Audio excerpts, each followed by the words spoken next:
Joshua 9.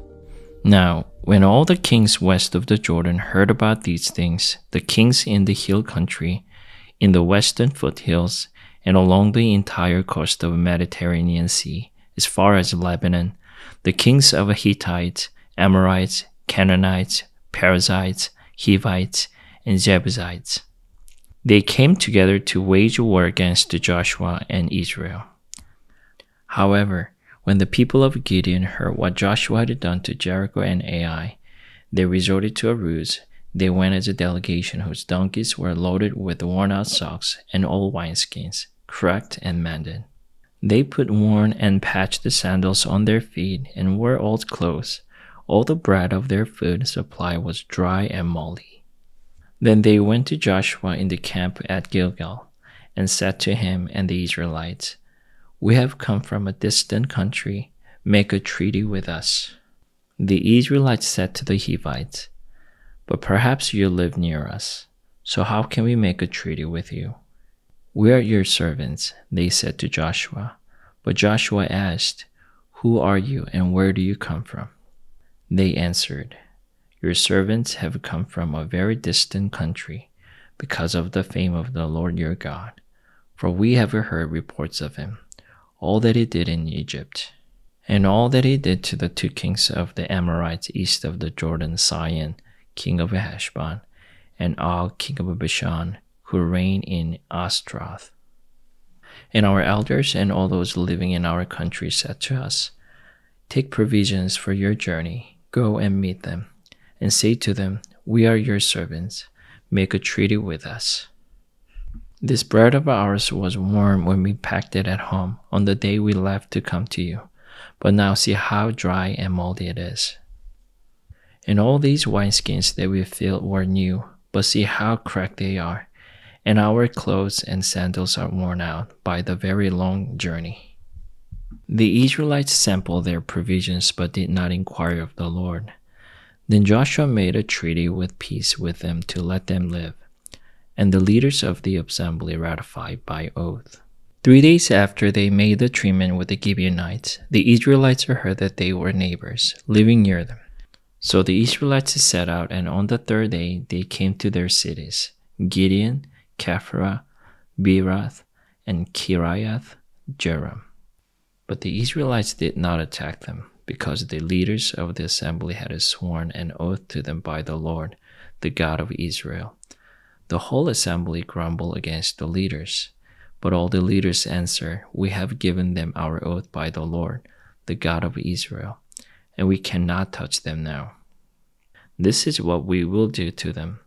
We will let them live, so that God's wrath will not fall on us for breaking the oath we swore to them." They continued, "Let them live, but let them be woodcutters and water carriers in the service of the whole assembly." So the leader's promise to them was kept. Then Joshua summoned the Gideonites and said, "Why did you deceive us by saying, 'We live a long way from you,' while actually you live near us? You are now under a curse. You will never be released from service as woodcutters and water carriers for the house of my God." They answered Joshua, "Your servants were clearly told how the Lord your God had commanded his servant Moses to give you the whole land and to wipe out all its inhabitants from before you. So we feared for our lives because of you, and that is why we did this. We are now in your hands. Do to us whatever seems good and right to you." So Joshua saved them from the Israelites, and they did not kill them. That day, he made the Gideonites woodcutters and water carriers for the assembly to provide for the needs of the altar of the Lord at the place the Lord would choose. And this is what they are to this day. Joshua 10. Now Adonizedek, king of Jerusalem, heard that Joshua had taken Ai and totally destroyed it, doing to Ai and its king as he had done to Jericho and its king, and that the people of Gideon had made a treaty with peace with Israel and had become their allies. He and his people were very much alarmed at this, because Gideon was an important city, like one of the royal cities. It was larger than Ai, and all its men were good fighters. So Adoni-Zedek, king of Jerusalem, appealed to Hoam, king of Hebron, Piram, king of Jarmuth, Japhia, king of Lachish, and Debar, king of Algan. "Come up and help me attack Gideon," he said, "because he has made peace with Joshua and the Israelites." Then the 5 kings of the Amorites, the king of Jerusalem, Hebron, Jarmuth, Lachish, and Algan, joined forces. They moved up with all their troops and took up positions against the Gideon and attacked it. The Gideonites then sent word to Joshua in the camp at Gilgal, "Do not abandon your servants. Come up to us quickly and save us. Help us, because all the Amorite kings from the hill country have joined forces against us." So Joshua marched up from Gilgal with his entire army, including all the best fighting men. The Lord said to Joshua, "Do not be afraid of them. I have given them into your hands. Not one of them will be able to withstand you." After an all-night march from Gilgal, Joshua took them by surprise. The Lord threw them into confusion before Israel. So Joshua and the Israelites defeated them completely at Gideon. Israel pursued them along the road going up to Beth-Haran and cut them down all the way to Azekah and Makkedah. As they fled before Israel on the road down from Beth-Haran to Azekah, the Lord hurled large hailstones down on them, and more of them died from the hail than were killed by the sword of the Israelites. On the day the Lord gave the Amorites over to Israel, Joshua said to the Lord in the presence of Israel, "Sun, stand still over Gideon, and you, moon, over the valley of Ajalon." So the sun stood still, and the moon stopped, till the nation avenged itself on its enemies, as it is written in the book of Joshua. The sun stopped in the middle of the sky and delayed going down about a full day. There has never been a day like it before or since, a day when the Lord listened to a human being. Surely the Lord was fighting for Israel. Then Joshua returned with all Israel to the camp at Gilgal. Now the 5 kings had fled and hiding in the cave at Makkedah. When Joshua was told that the 5 kings had been found hiding in the cave at Makkedah, he said, "Roll large rocks up to the mouth of the cave and post some men there to guard it. But don't stop. Pursue your enemies, attack them from the rear, and don't let them reach their cities, for the Lord your God has given them into your hand." So Joshua and the Israelites defeated them completely, but a few survivors managed to reach their fortified cities. The whole army then returned safely to Joshua in the camp of Makkedah, and no one uttered a word against the Israelites. Joshua said, "Open the mouth of the cave and bring those 5 kings out to me." So they brought the 5 kings out of the cave, the king of Jerusalem, Hebron, Jarmuth, Lachish, and Algan. When they had brought these kings to Joshua, he summoned all the men of Israel and said to the army commanders who had come with him, "Come here and put your feet on the necks of these kings." So they came forward and placed their feet on their necks.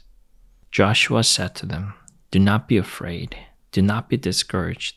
Be strong and courageous. This is what the Lord will do all the enemies you are going to fight." Then Joshua put the kings to death and exposed their bodies on 5 poles, and they were left hanging on the poles until evening. At sunset, Joshua gave the order, and they took them down from the poles and threw them into the cave where they had been hiding. At the mouth of the cave they placed the large rocks, which are there to this day. That day Joshua took Makkedah. He put the city and its king to the sword and totally destroyed everyone in it.